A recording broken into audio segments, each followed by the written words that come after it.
Hi, my name is Matt. I'm a car AV editor here at Crutchfield, and I'm here today with one of Alpine's R2 Halo Series subs. What's cool about the design of this box is that it's meant to be linked with a second identical box, so that if you end up wanting more bass, and really who doesn't want more bass, you can link two of them together with the help of one of Alpine's linking kits. They come loaded with Alpine Type R subwoofers and are available in 10-inch or 12-inch sizes. So if you link two of them together, you can have two 10s or two 12s very easily. Now, the Type R cone in this enclosure will handle up to 750 watts RMS, which is a huge amount of power.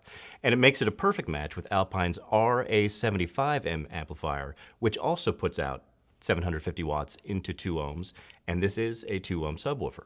If you do choose to link two of them together, you'll need to buy one of Alpine's linking kits, either the 10-inch linking kit or the 12-inch linking kit, which features a bracket that goes on the front and a metal plate that goes on the back to keep everything nice and secure. Now, we noticed that when you do link two of these together, when you put them side by side, one of the woofer cones is actually upside down. However, you can change the orientation of one of them, and here's how you do it. Now, the first thing you do is to pop the trim ring off to expose the screws underneath. To do that, you need to pull gently at the bottom until it releases a little bit, and then turn it counterclockwise, and that allows it to pop right off the woofer cone.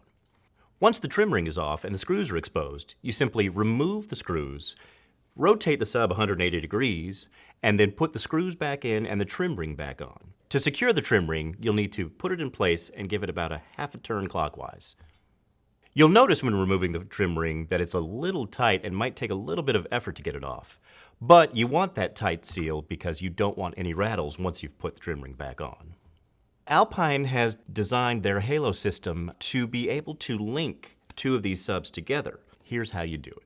Remove the factory screws nearest the port. Insert the guide pins in the sides of the enclosures. Use the screws included with the linking kit to attach the front bracket to the front of each subwoofer. Attach the back plate to the back of each sub using the included screws. And your dual enclosure is up and ready to go. If you have any questions about the Alpine Halo Series subs, or you just need some general advice getting better bass in your car, get in touch with us at Crutchfield by phone or chat. Thanks for watching.